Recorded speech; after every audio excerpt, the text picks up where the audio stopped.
Hi hello ಸ್ನೇಹಿತರೆ, ಎಲ್ಲರೂ ಹೇಗಿದ್ದೀರಿ? ತುಂಬ ಸೂಪರ್ ಆಗಿದ್ದೀರಿ ಅಂದ್ಕೊಂಡಿದ್ದೀನಿ ಸ್ನೇಹಿತರೆ. ಈ ದಿನ ನಾವು ಸಕ್ಕರೆ ಕಾಯಿಲೆಗೆ ಒಂದು ಒಳ್ಳೆಯ ಮುದ್ರಾ ಥೆರಪಿ. ಈ ಮುದ್ರಾ ಥೆರಪಿ ಆದರೂ ಯಾವುದು ಸ್ನೇಹಿತರೆ? ನಮ್ಮ ಭಾರತದಲ್ಲಿ ಎಲ್ಲ ಕಡೆ ಲಗ್ಗೆ ಹಿಡ್ತಾ ಇದೆ ಈ ಮಧುಮೇಹ ಕಾಯಿಲೆ, ಶುಗರ್ ಕಾಯಿಲೆ ಅಂತ ಹೇಳ್ತಾ ಇರ್ತಾರೆ ಸ್ನೇಹಿತರೆ. ಹಾಗಾದರೆ ಈ ಶುಗರ್ ಕಾಯಿಲೆ ಅಥವಾ ಡಯಾಬಿಟೀಸ್ ಅಂತ ಏನು ಕರೀತಾ ಇದ್ದೀವಿ, ಮಧುಮೇಹ ಅಂತ ಏನು ಕರೀತಾ ಇದ್ದೀವಿ, ಈ ಮಧುಮೇಹ ಲೈಫ್ ಲಾಂಗ್ ಮಾತ್ರೆಯನ್ನು ನುಂಗಲೇಬೇಕು, ಇಲ್ಲ ಅಂದರೆ ಎಲ್ಲ ರೀತಿಯ ಅಂಗಾಂಗಗಳಿಗೆ ತೊಂದರೆ ಆಗಿ ಜೀವಕ್ಕೆ ಆಪತ್ತಾಗುತ್ತೆ ಅಂತ. ಹಾಗೆ ಒಂದು ರೀತಿಯಲ್ಲಿ ರೀಡಿಂಗು, ಈಗ ಸಕ್ಕರೆ ಕಾಯಿಲೆ ಬಂದಿದೆ ಅಂತ ಹಲವಾರು ಟೆಸ್ಟ್ಗಳಿದ್ದಾವೆ. ತಿಂಡಿ ತಿನ್ನೋದಕ್ಕಿಂತ ಮುಂಚೆ ಒಂದು ಟೆಸ್ಟನ್ನು ಮಾಡ್ತಾರೆ, ತಿಂಡಿ ತಿಂದ ಆದ ನಂತರ ಒಂದು ಟೆಸ್ಟ್ ಮಾಡ್ತಾರೆ, 3 ತಿಂಗಳದ್ದು ಒಂದು ಅವರೇಜು HbA1c ಅಂತ ಕರೀತಾರೆ, ಅದೊಂದು ಟೆಸ್ಟನ್ನು ಮಾಡ್ತಾರೆ. ಈ ಥರ ಎಲ್ಲ ಥರದ ಟೆಸ್ಟ್ಗಳನ್ನು ಮಾಡಿ ಸಕ್ಕರೆ ಕಾಯಿಲೆ ಇಲ್ಲದೇ ಇರೋರ್ಗೂ ನಿಂದು 140 ದಾಟಿಬಿಟ್ಟಿದೆ, ನೀನು ಬಾರ್ಡ್ರಲ್ಲಿದ್ದೀಯಾ ಅನ್ನುವಂತಹ ಭಯ ಬೀಳಿಸುವಂತಹ ಜಗತ್ತು ಉಂಟಾಗ್ಬಿಟ್ಟಿದೆ ಇವತ್ತು ಸ್ನೇಹಿತರೆ. ನೋಡಿ, ಶುಗರ್ ಕಾಯಿಲೆ ಬಂದಿದೆ, ಮಾತ್ರೆಗಳು ನುಂಗ್ತಲೇ ಇದ್ದಾರೆ, ವಾಸಿ ಆಗ್ತಾ ಇಲ್ಲ. ಇವತ್ತು ಜ್ವರ ಬಂದಿದೆ, 2-3 ದಿನ ಆದರೆ ತಾನಾಗಿ ವಾಸಿ ಆಗ್ಬೋದು, ಅಥವಾ ಮಾತ್ರೆಯನ್ನು ನುಂಗಿದಾಗ ವಾಸಿ ಆಗುತ್ತೆ. ಬೇರೆ ಬೇರೆ ಥರದ ಕಾಯಿಲೆಗಳೆಲ್ಲ ವಾಸಿ ಆಗ್ತವೆ. ಆದರೆ ಈ ಶುಗರ್ ಕಾಯಿಲೆ ಇರ್ಬೋದು, BP ಇರ್ಬೋದು, ಈ ಥರದ ಕೆಲವೊಂದು ಥೈರಾಯ್ಡ್ ಇರ್ಬೋದು, ಈ ಥರದೆಲ್ಲ ಕಾಯಿಲೆಗಳು ಬಂತೆಂದರೆ ಅದಕ್ಕೆ ಲೈಫ್ ಲಾಂಗ್ ಅವನು ಬದುಕಿರೋವರೆಗೂ ಮಾತ್ರೆ ನುಂಗ್ತಲೇ ಇರಬೇಕು ಅನ್ನೋದು ಇತ್ತೀಚಿನ ಟ್ರೆಂಡಿಂಗ್ ಆಗ್ಬಿಟ್ಟಿದೆ. ಅದನ್ನು ಬಿಟ್ಟರೆ ಮನುಷ್ಯ ಸತ್ತೇ ಹೋಗ್ಬಿಡ್ತಾನೆ ಅನ್ನುವಂತಹ ಭಯಭೀತಿಯನ್ನು ಉಂಟು ಮಾಡಿಬಿಟ್ಟಿದ್ದಾರೆ. ಆ ಭಯಭೀತಿಗೇನೆ ಜನ ಎಲ್ಲ ಮಾತ್ರೆ ತಗೊಂಡು ನುಂಗ್ತಾ ಇದ್ದಾರೆ. ಆದರೆ ಇದುವರೆಗೂ ವಾಸಿ ಆಗಿರುವಂಥ ಉದಾಹರಣೆಗಳು ಕಂಡು ಬರ್ತಾ ಇಲ್ಲ.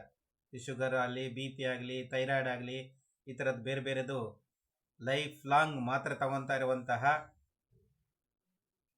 ಈ ವ್ಯವಸ್ಥೆಯಲ್ಲಿ ಯಾವುದೂ ವಾಸಿ ಆಗ್ತಾ ಇಲ್ಲ ಸ್ನೇಹಿತರೆ. ನಾವು ಈ ದಿನ ಈ ಶುಗರ್ ಕಾಯಿಲೆ ಬಂದಿದೆ ಅಂತ ಅಂದಾಗ ಮಾತ್ರೆ ನುಂಗೋದಕ್ಕೆ ಶುರುವಾಗ್ತಾರೆ, ಮಾತ್ರೆಯಿಂದ ಇನ್ಸುಲಿನ್ಗೆ ಬದಲಾಗ್ತಾರೆ. ಈ ಥರದೆಲ್ಲ ವೇರಿಯೇಷನ್ ಆಗ್ತಾ ಇರುತ್ತೆ. ಮುಖ್ಯವಾಗಿ ಕೆಲವೊಂದು ಏನು ಪ್ರಮುಖವಾದ ಮುದ್ರೆ ಇದೆ, ಹಾಗೆ ಮಂತ್ರ ಇದೆ, ಅದನ್ನು ಸಹ ನಾವು ತಿಳ್ಕೊಳ್ಳೋಣ. ಇದನ್ನು ಮಾಡೋದ್ರಿಂದನೂ ನಿಮ್ಮ ಶುಗರ್ ಲೆವೆಲ್ ಖಂಡಿತ ಕಂಟ್ರೋಲ್ಗೆ ಬರುತ್ತೆ ಅಂತಲೇ ಹೇಳ್ಬೋದು ಸ್ನೇಹಿತರೆ. ಆದ್ದರಿಂದ ಮೊದಲಿಗೆ ನಮ್ಮ ಈ ಶುಗರ್ ಕಾಯಿಲೆ ಬರೋದಕ್ಕೆ ಏನು ಡಾಕ್ಟ್ರು ಕೇಳ್ತಾರೆ, ನಿಮ್ಮ ತಂದೆಗೆ ಶುಗರ್ ಕಾಯಿಲೆ ಇತ್ತಾ, ತಾಯಿಗೆ ಶುಗರ್ ಕಾಯಿಲೆ ಇತ್ತಾ ಅನ್ನುವಂಥ ಪ್ರಶ್ನೆಯನ್ನು ಕೇಳ್ತಾರೆ. ತಂದೆಗೆ ಇತ್ತು ಅಂದರೆ ಮಕ್ಕಳಿಗೆ ಬರೋ ಸಾಧ್ಯತೆ ಇದೆ ಅಂತ ಹೇಳ್ಬಿಡ್ತಾರೆ. ಹಾಗೆ ತಂದೆಗೂ ಇಲ್ಲ ತಾಯಿಗೂ ಇಲ್ಲ ಅಂದರೆ ನೀನು ಹೆಚ್ಚಾಗಿ ಕೆಲಸ ಮಾಡೋದಿಲ್ಲ, ವರ್ಕ್ ಮಾಡೋದಿಲ್ಲ, ಅದಕ್ಕೆ ನೀನು ಕುಂತು ನಿನಗೆ ಶುಗರ್ ಕಾಯಿಲೆ ಬಂದಿದೆ, ಅಥವಾ ಹೆಚ್ಚಾಗಿ ಸಿಹಿ ಅನ್ನ ತಿಂತಾ ಇದೆಯಾ, ಅದಕ್ಕೋಸ್ಕರ ಈ ಥರ ಕಾಯಿಲೆ ಬಂದ್ಬಿಟ್ಟಿದೆ. ಹೌದು, ಒಂದು ರೀತಿಯಲ್ಲಿ ಸತ್ಯನೂ ಹೌದು ಸ್ನೇಹಿತರೆ. ಮನುಷ್ಯ ಹುಟ್ಟಿರೋದೇ ಓಡಾಡಲಿಕ್ಕೆ, ಕೆಲಸ ಮಾಡಲಿಕ್ಕೆ. ಆದರೆ ಈ ದಿನ ನಾವು TV ಮುಂದೆ ಹಾಗೆ ಕೂತ್ಕೊಂಡ್ಬಿಡ್ತೀವಿ. ಹಿಂದಿನ ಕಾಲದಲ್ಲಿ ರೈತರು ಇರ್ತಿದ್ರು, ಅಥವಾ ಎಲ್ಲ ಪ್ರತಿಯೊಬ್ಬ ವ್ಯಕ್ತಿನೂ ಸಹ ಒಂದಲ್ಲ ಒಂದು ರೀತಿಯಲ್ಲಿ ಕೆಲಸಗಳನ್ನು ಮಾಡ್ತಲೇ ಇದ್ರು. ಸೂರ್ಯ ಉದಯ ಆಗೋದಕ್ಕಿಂತ ಅಂದರೆ 4:15 ಗಂಟೆ ಸಮಯದಲ್ಲಿ ಹಿಂದಿನ ಕಾಲದಲ್ಲಿ ಜನ ಹೇಳ್ತಾ ಇದ್ರು, ಸೂರ್ಯೋದಯ ಆಗೋದಕ್ಕಿಂತ ಮುಂಚಿತವಾಗಿ ಜನ ಎದ್ದು ತಮ್ಮ ತಮ್ಮ ತಮ್ಮ ಕೆಲಸಗಳನ್ನು ಶುರು ಮಾಡ್ತಾ ಇದ್ರು. ಈ ಕಾಗೆಗಳಿರ್ಬೋದು, ಬೆಳಗಿನ ಜಾವ ಕೂಗಿ ನಮ್ಮನ್ನು ಎಬ್ಬಿಸ್ತಾ ಇದ್ದು. ಇವತ್ತಿನ ಈ ಲೈಫ್ ಸ್ಟೈಲು ಅಷ್ಟೇನೆ ಈ ಸಕ್ಕರೆ ಕಾಯಿಲೆ ಬರೋದಕ್ಕೆ ಪ್ರಮುಖವಾದ ಕಾರಣ ಅಂತ ಹೇಳಲಾಗ್ತಾ ಇದೆ. ಅದಕ್ಕೋಸ್ಕರ ನಮ್ಮ ಈ ಡಿಸಾರ್ಡರ್ ಅಂತ ಏನು ಕರಿತೀವಿ, ಇದನ್ನು ಸರಿಪಡಿಸ್ಕೊಬೇಕಂದ್ರೆ ಮೊದಲಿಗೆ ನಮ್ಮ ಲೈಫ್ ಸ್ಟೈಲ್ ಏನಿದೆ ಅದನ್ನು ಸ್ವಲ್ಪ ಬದಲಾವಣೆ ಮಾಡಬೇಕು. ಏನು ಬದಲಾವಣೆ ಮಾಡ್ಬೋದು? ಒಂದನೇದಾಗಿ ಬೇಗ ಏಳುವುದನ್ನು ನಾವು ಅಭ್ಯಾಸ ಮಾಡ್ಕೊಬೇಕಾಗತ್ತೆ. ಬೇಗ ಏಳಬೇಕು. ಎಷ್ಟು ಗಂಟೆಗೆ ಎದ್ದೇಳಬೇಕು ಅಂತಲೂ ಕೇಳ್ಬಿಡ್ತಾರೆ ಕೆಲವರು. ಸ್ನೇಹಿತರೆ, 4:30 ಅಥವಾ 5 ಗಂಟೆ ಸೂರ್ಯ ಉದಯ ಆಗೋದಕ್ಕಿಂತ 1 ಅವರ್ ಬಿಫೋರ್ ಅಥವಾ 2 ಅವರ್ಸ್ ಬಿಫೋರ್ ಎದ್ದೇಳಬೇಕು. ಆಗಲೇ ನಮ್ಮ ಆರೋಗ್ಯ ಚೆನ್ನಾಗಿರೋದು. ಓದುವಂಥ ವಿದ್ಯಾರ್ಥಿಗಳು ಅಷ್ಟೇ, ಮುಂಜಾನೆ ಸೂರ್ಯೋದಯ 5:30 5:45 ಆಗ್ತಾ ಇದೆ ಅಂದರೆ 5:15 ಆಗ್ತಾ ಇದೆ ಅಂದರೆ ನಾವು ಬಿಫೋರ್ 2 ಅವರ್ಸ್ ಮುಂಚೆ ಎದ್ದಿರಬೇಕು. ಇದು ಅಷ್ಟೇ, ಮುಂಜಾನೆ ಬೇಗ ಎದ್ದೇಳಿ ಒಂದು 5:30 ಅಥವಾ 4:30 ಸ್ವಲ್ಪ ಅಭ್ಯಾಸ ಮಾಡ್ಕೊಳ್ಳಿ, ಸರೋಗುತ್ತೆ. ಬೆಳಗಿನ ಜಾವ ಎದ್ದು ವಾಕಿಂಗ್ ಮಾಡೋದು, ಅಥವಾ ನಿಮ್ಮ ಏರಿಯಾದಲ್ಲಿ ಯಾರು ಯೋಗವನ್ನು ಹೇಳ್ಕೊಡ್ತಾ ಇದ್ದಾರೆ ಅಲ್ಲೋಗಿ ಎಲ್ಲ ಜೊತೆಯಾಗಿ ಸೇರಿ ಯೋಗ ಮಾಡೋಂಥದ್ದು. 1 ಅವರ್ ಯೋಗ ಮಾಡೋದ್ರಿಂದನೂ ನಿಮ್ಮ ಶುಗರ್ ಲೆವೆಲ್ಲು ಎಲ್ಲ ಅಂಗಾಂಗಗಳಿಗೆ ರಕ್ತ ಚಲನೆ ಚೆನ್ನಾಗಾಗುತ್ತೆ, ಆಕ್ಸಿಜನ್ ಚೆನ್ನಾಗಿ ಸಪ್ಲೈ ಆಗುತ್ತೆ. ನಾವು ತಿಂದಿರುವಂತಹ ಏನು ಆ ಒಂದು ಗ್ಲೂಕೋಸ್, ತಿಂದಂಥ ಆಹಾರ ಎಲ್ಲ ಗ್ಲೂಕೋಸ್ ಆಗಿ ಪರಿವರ್ತನೆ ಆಗುತ್ತೆ. ಆ ಗ್ಲೂಕೋಸೇ ಶುಗರ್ ಆಗಿ ಸಕ್ಕರೆಯ ರೀತಿಯಲ್ಲಿ ಇದು ಮೇಲೋಗ್ತಾ ಇರುತ್ತೆ. ಅದನ್ನು ಕಂಟ್ರೋಲ್ ಮಾಡಬೇಕಂದ್ರೆ ಎಲ್ಲ ದೇಹದ ಅಂಗಾಂಗಗಳು ಕೆಲಸ ಮಾಡಬೇಕು, ಆಕ್ಟಿವ್ ಆಗಬೇಕು. ಆಗ ತಾನೇ ನಮ್ಮ ದೇಹದ ಶುಗರ್ ಕಡಿಮೆ ಆಗುತ್ತೆ. ಅದಕ್ಕೋಸ್ಕರನೇ ಹೇಳೋದು, ನಾವೇನು ತಿಂತೀವಿ ಅದನ್ನು ಕರಗಿಸುವಂಥ ಶಕ್ತಿ ನಮ್ಮಲ್ಲಿರಬೇಕು. ಎಲ್ಲ ರೀತಿಯ ಆಕ್ಟಿವಿಟಿಗಳನ್ನ, ಕೆಲಸಗಳನ್ನು ಮಾಡಬೇಕು. ಮುಂಜಾನೆ ಹೇಳಬೇಕು, ಕೆಲಸಗಳನ್ನು ಮಾಡೋಂಥದ್ದು, ಯೋಗ ಮಾಡೋಂಥದ್ದು, ಧ್ಯಾನ ಮಾಡೋಂಥದ್ದು, ಫಿಸಿಕಲ್ ಎಕ್ಸಸೈಸ್ ಮಾಡೋಂಥದ್ದು, ಮುಂಜಾನೆ ವಾಕಿಂಗನ್ನು ಮಾಡೋಂಥದ್ದು, ಅಥವಾ ನಿಮ್ಮ ಮನೆಯಲ್ಲಿರುವಂಥ ಎಲ್ಲ ಏನೇನು ಕೆಲಸಗಳಿರ್ತವೆ ಕೆಲಸಗಳನ್ನು ಪ್ರಾರಂಭ ಮಾಡೋದು, ಇದು ಒಳ್ಳೆಯದು. ಸ್ನೇಹಿತರೆ, ಮುಂಜಾನೆ ಆಯಿತು, ರಾತ್ರಿನೂ ಅಷ್ಟೇ 7 ಗಂಟೆ ಒಳಭಾಗದಲ್ಲಿ ಸೂರ್ಯ ಮುಳುಗುವ ಸಮಯಕ್ಕೆ ನೀವು ಊಟವನ್ನು ಮಾಡಿ ಮುಗಿಸ್ಬೇಕು ಅಂತ ನಮ್ಮ ಹಿರಿಯರೆಲ್ಲ ಹೇಳ್ತಾ ಇದ್ರು. ಹೌದು, ಈಗ ಸತ್ಯ ಆಗಿದೆ. ಯಾವಾಗ ಸೂರ್ಯ ಪ್ರಜ್ವಲವಾಗ್ತಾನೋ ಆವಾಗ ನಮ್ಮದ ದೇಹದ ಅಂಗಾಂಗಗಳು, ಅವಯವಗಳು ತುಂಬ ಆಕ್ಟಿವ್ ಆಗಿರುತ್ತೆ. ಈ ಏನು ನಮ್ಮ ಹೊಟ್ಟೆ, ಜಠರಾಗ್ನಿ ಇವೆಲ್ಲ ಆಕ್ಟಿವ್ ಆಗೋದು ಸೂರ್ಯ ಉದಯ ಆಗ್ತಾ ಇದ್ದಂಗೆ. ಆದ್ದರಿಂದ ಸೂರ್ಯ ಉದಯವಾಗಿ ಸೂರ್ಯ ಮುಳುಗೋವರೆಗೂ ಮಾತ್ರ ನಾವು ಆಹಾರವನ್ನು ಸೇವನೆ ಮಾಡಬೇಕು. ಅದು ಹಿತಮಿತವಾದ ಆಹಾರ ಸೇವನೆ ಆಗಬೇಕು. ನ್ಯಾಚುರಲ್ ಆದ ಆಹಾರವನ್ನೇ ತಿನ್ನಬೇಕು. ಇದರಿಂದನೂ ನಮಗೆ ದೇಹದಕ್ಕೆ ಒಳ್ಳೆಯದು. ಹಿಂದಿನ ಕಾಲದಲ್ಲಿ ನಮ್ಮ ಪೂರ್ವಜರು ಯಾವ ಆಹಾರವನ್ನು ಸೇವನೆಯನ್ನು ಮಾಡ್ತಾ ಇದ್ರು ಅದರ ಕಡೆ ಗಮನ ಕೊಡಬೇಕು. ಇತ್ತೀಚೆಗೆ ಬನ್ ಅಂತೆ, ಕೇಕ್ ಅಂತೆ, ಪಿಜ್ಜಾ ಅಂತೆ, ಬರ್ಗರ್ ಅಂತೆ, ಕೂಲ್ ಡ್ರಿಂಕ್ಸ್ ಅಂತೆ, ಫಾಸ್ಟ್ ಫುಡ್ ಅಂತೆ, ನ್ಯಾಚುರಲ್ ಅಲ್ಲದೆ ಇರೋದ ಅನ್ಯಾಚುರಲ್ ಫುಡ್ ಅಂತೆ. ನ್ಯಾಚುರಲ್ ಆಗಿ ತಿಂತಾ ಇಲ್ಲ ನಾವು ಅನೇಕ ಆಹಾರ ವಸ್ತುಗಳನ್ನು. ಈ ರೀತಿ ಆದಷ್ಟು ಪ್ರಕೃತಿಗೆ ಹತ್ತಿರವಾಗಿರುವ ನ್ಯಾಚುರಲ್ ಫುಡ್ಗಳನ್ನು ಬಳಕೆ ಮಾಡಬೇಕಾಗತ್ತೆ. ಹಾಗೆ ಅಕ್ಕಿ ತಿನ್ನಬೇಕಾದಾಗಲೂ ಅನ್ಪಾಲಿಶ್ಡ್ ಅಕ್ಕಿಯನ್ನೇ ಮಾತ್ರ ನಾವು ತಗೊಬೇಕಾಗತ್ತೆ. ಆಹಾರದಲ್ಲಿ ವೈವಿಧ್ಯತೆ ಇರಬೇಕಾಗತ್ತೆ. ಹಾಗೆ ಏನು ಸಿರಿಧಾನ್ಯಗಳು ಅಂತ ಕರೀತೇವೆ, ಆ ಸಿರಿಧಾನ್ಯಗಳನ್ನು ಸಹ ನಿಮ್ಮ ಆಹಾರದಲ್ಲಿ ಸ್ವಲ್ಪನೇ ಪ್ರಮಾಣವನ್ನು ಬಳಕೆ ಮಾಡೋದನ್ನು ಕಲ್ತ್ಕೊಬೇಕಾಗತ್ತೆ. ಈ ಥರ ನ್ಯಾಚುರಲ್ ಆದಂಥ ಆಹಾರಗಳನ್ನು, ಸೊಪ್ಪು ತರಕಾರಿಗಳನ್ನು ಹೆಚ್ಚಾಗಿ ತಿಂದು ಈ ಏನು ನಮಗೆ ದೇಹದಲ್ಲಿ ಹೆಚ್ಚು ಸಕ್ಕರೆಯನ್ನು ಕೊಡುವಂತಹ ಅಂಶ ಇರುವಂತಹದನ್ನು ಸ್ವಲ್ಪ ಆದಷ್ಟು ಕಡಿಮೆ ತೆಗೆದುಕೊಂಡು ಈ ಹಸಿರು ಸೊಪ್ಪು ತರಕಾರಿಗಳನ್ನು ಹೆಚ್ಚಾಗಿ ತಿನ್ನಬೇಕು. ನೆಕ್ಸ್ಟು ಈ ಮುದ್ರೆ ಬಗ್ಗೆ ಹೇಳ್ತಾ ಇದೆ. ಸ್ನೇಹಿತರೆ, ಪ್ರತಿದಿನ ಯೋಗ ಮಾಡಿ, ಚೆನ್ನಾಗಿ ವಾಕಿಂಗ್ ಮಾಡಿ, ಉತ್ತಮವಾದ ಆಹಾರವನ್ನು ತಿನ್ನಿ, ಮನೆಯಲ್ಲೇ ಮಾಡಿದಂಥ ಆಹಾರವನ್ನು ಸೇವಿಸಿ, ಹಣ್ಣು ತರಕಾರಿಗಳನ್ನು ಸ್ವಲ್ಪ ಹೆಚ್ಚಾಗಿ ಬಳಕೆ ಮಾಡಿ ಅಂತ ಹೇಳ್ತಾ, ಸ್ನೇಹಿತರ ಬಹಳ ಮುಖ್ಯವಾದದ್ದು ಈ ದಿನ ನಾವು ಒಂದು ಮುದ್ರೆ ಬಗ್ಗೆ ಹೇಳ್ತೀನಿ ಅಂತ ಹೇಳಿದ್ದೆ. ಸ್ನೇಹಿತರೆ, ನನಗೆ ಈ ಗುರುಗಳು ಈ ರೀತಿ ಒಂದು ಮುದ್ರೆಯನ್ನು ಹೇಳ್ಕೊಟ್ಟಿದ್ರು. ನಮ್ಮ ಬೆರಳುಗಳಿದ್ದಾವೆ, ಹೆಬ್ಬೆರಳು, ಈ ಮಧ್ಯದ ಬೆರಳು, ಇದು ಹೆಬ್ಬೆರಳು, ತೋರ್ಬೆರಳು, ಮಧ್ಯದ ಬೆರಳು, ಮಧ್ಯದ ಬೆರಳು, ಉಂಗುರದ ಬೆರಳು. ಇಲ್ಲಿ ಹೆಬ್ಬೆರಳು, ತೋರ್ಬೆರಳು ಇದಲ್ವಾ, ಇದು ಮಧ್ಯದ ಬೆರಳು, ಉಂಗುರ ಬೆರಳು. ಈ ರೀತಿಯಲ್ಲಿ ನಾವು ಜಿಂಕೆಯ ಮುಖ ಈ ಮುದ್ರೆಯನ್ನು ಒಂದು ಅರ್ಧ ಗಂಟೆ, ಬೆಳಗ್ಗೆ ಅರ್ಧ ಗಂಟೆ, ಸಂಜೆ ಅರ್ಧ ಗಂಟೆ ಮಾಡೋದ್ರಿಂದ ನಿಮ್ಮ ಶುಗರ್ ಲೆವೆಲ್ ಖಂಡಿತ ಕಡಿಮೆ ಆಗುತ್ತೆ. ಇದಕ್ಕೆ ಒಂದು ಮಂತ್ರನೂ ಇದೆ, ಅದನ್ನು ಸಹ ಹೇಳ್ಕೊಡ್ತೀನಿ. ಯಾರಿಗೆಲ್ಲ ಶುಗರ್ ಕಾಯಿಲೆ ಇದೆ ಅನ್ನೋಂಥವ್ರು ನಿಮ್ಮ ಟೆನ್ಷನನ್ನು ಕಡಿಮೆ ಮಾಡ್ಕೊಳ್ಳಿ. ಯಾವಾಗಲೂ ನಗ್ನಗ್ತಾ ಇರಿ, ಖುಷಿಯಾಗಿರಿ ಅಂತ ಹೇಳ್ತಾ ಈ ಮುದ್ರೆಯನ್ನು ಮಾಡಿ. ಜಿಂಕೆಯ ಮುಖ ನೋಡ್ಕೊಳ್ಳಿ, ಇದೆ ಹೆಬ್ಬೆರಳು, ಮಧ್ಯದ ಬೆರಳು, ಉಂಗುರ ಬೆರಳು ಮೂರನ್ನು ಒಂದು ಕಡೆ ಟಚ್ ಆಗಬೇಕು. ಈ ರೀತಿ ಇದಕ್ಕೆ ಒಂದು ಮಂತ್ರ ಇದೆ. ಓಂ ಹ್ರೀಂ ಶಂ ಪಶುಪತಿಯೇ ರೋಗನಾಶಾಯ ಪಟ್. ಓಂ ಹ್ರೀಂ ಶಂ ಪಶುಪತಿಯೇ ರೋಗನಾಶಾಯ ಪಟ್.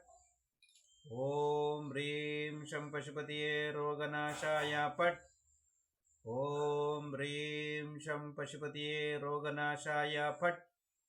ಈ ಒಂದು ಮಂತ್ರವನ್ನು ಮನಸ್ಸಿನಲ್ಲೇ ಹೇಳ್ತಾ ಈ ರೀತಿ ಮುದ್ರೆಯನ್ನು ಮಾಡ್ತಾ ಇದ್ದರೆ ಸುಮಾರು 1 ತಿಂಗಳು, 2 ತಿಂಗಳು, 3 ತಿಂಗಳುಗಳ ಕಾಲ ಸತತವಾಗಿ ಅಭ್ಯಾಸ ಮಾಡಿದ್ದೆ ಆದರೆ ನಿಮಗೆ ಖಂಡಿತ ಒಳ್ಳೆ ರಿಸಲ್ಟ್ ಸಿಗುತ್ತೆ.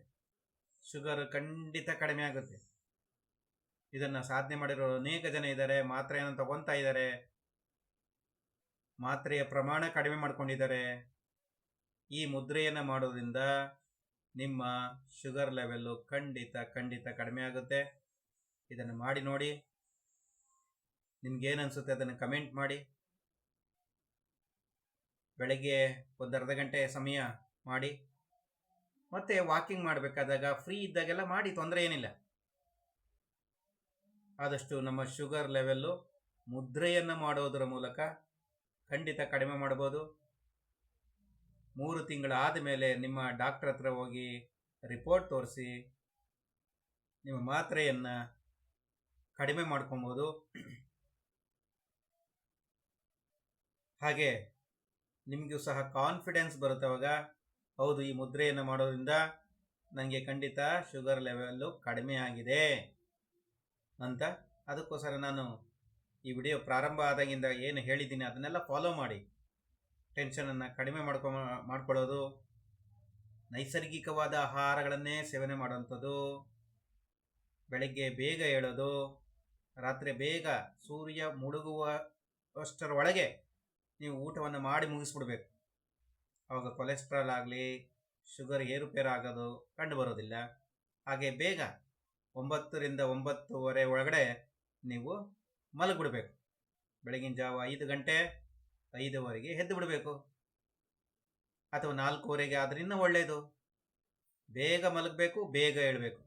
ಇದು ಒಂದು ಆರೋಗ್ಯದ ಪ್ರಮುಖವಾದ ಒಂದು ರೂಲ್. ಇದು ಗೋಲ್ಡನ್ ರೂಲ್ ಅಂತ ಕರಿತೀವಲ್ಲ, ಆ ರೂಲನ್ನು ಫಾಲೋ ಮಾಡಲೇಬೇಕು. ಆಗ ನಮ್ಮ ಏನು ನಾವು ತೆಗೆದುಕೊಂಡಂತಹ ಸೊಪ್ಪು, ತರಕಾರಿ, ಆಹಾರ, ಪಲ್ಯಗಳು ಜೀರ್ಣಕ್ರಿಯೆಗೆ ಉತ್ತಮವಾಗಿರುತ್ತೆ. ಯಾರು ಚೆನ್ನಾಗಿ ದೇಹ ಚೆನ್ನಾಗಿ ಜೀರ್ಣ ಆಗ್ತಾ ಇದೆ ಅಂದರೆ ಅವನು ಆರೋಗ್ಯವಾಗಿದ್ದಾನೆ ಅಂತ ಅರ್ಥನೇ. ಆದ್ದರಿಂದ ನಾವು ತಿಂದಂಥ ಆಹಾರ ಗುಣಮಟ್ಟದ್ದಾಗಿರಬೇಕು. ಕಡಿಮೆ ಬೆಲೆದಾಗಿದ್ರೂ ಗುಣಮಟ್ಟದ್ದು. ಗುಣಮಟ್ಟ ಅಂದರೆ ಪ್ರಕೃತಿಗೆ ಹತ್ತಿರವಾದಂತಹ ನೈಸರ್ಗಿಕ ಆಹಾರಗಳನ್ನೇ ನಾವು ಸೇವನೆ ಮಾಡಬೇಕು. ಆಹಾರದ ಕಡೆ ಗಮನ ಕೊಡಬೇಕು.